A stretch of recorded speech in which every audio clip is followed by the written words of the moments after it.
Hello everyone, কেমন আছো সবাই? আমি আবার ভ্লগ নিয়ে চলে এসেছি। বলেছিলাম সেকেন্ড ভ্লগ অবশ্যই আসবে। আমি আজকে আবার ফুলবাড়ির উদ্দেশ্যে রওনা হয়ে গেলাম বিজয়াকে সাথে নিয়ে। আমরা গাড়িতে গান শুনতে শুনতে এগিয়ে যাচ্ছি ফুলবাড়ির দিকে। আজকে পায়েলের সেকেন্ড লুক, এটা ওর বিদায়ের লুক। আজকে ও বাংলাদেশ চলে যাবে, তার আগে ও সেকেন্ড লুক করবে। তো দেখো, ফার্স্টে আমরা হেয়ার স্টাইলটা করে নিয়েছি। হেয়ার স্টাইল করে মেকআপ করে তারপরে শাড়ি পরানো হয়েছে। আজকে ওর ইচ্ছে ছিল একটু সিম্পল। আজকে এটা ওর সেমি ব্রাইডাল লুক। ও একদম ব্রাইডের মতো সাজতে চায়নি, বাট একটু ব্রাইডাল টাইপ লুকই চেয়েছিল।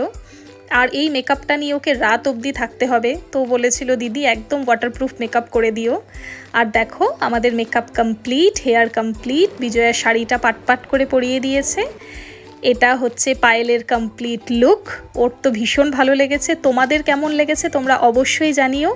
এইবার আমরা ওর মুখ থেকে শুনে নেব যে কালকে মেকআপটা ওর শেষ পর্যন্ত কেমন ছিল, কতক্ষণ স্টে করেছিল। এটা তোমরা ওর মুখ থেকেই শুনে নাও। আজকে পায়েলের এটা সেকেন্ড লুক। পায়েল, তুমি আগে কালকের লুকটা বলো।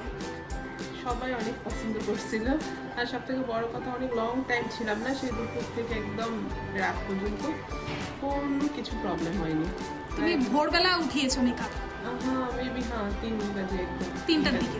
আচ্ছা আচ্ছা, 3টা অবধি তোমার অ্যাজ ইট ইজ যা ছিল তাই? একদম তাই, কোনো সমস্যা হয়নি। সবার ভালো লেগেছিল? সবার অনেক পছন্দ হয়েছে। আর আজকেও তোমার সেকেন্ড লুক হলো আরেকটা। তুমি একদম স্যাটিসফাই? এরকমই চেয়েছিলাম। তুমি যেরকম চেয়েছো সেরকমই করে দিয়েছি। Thank you.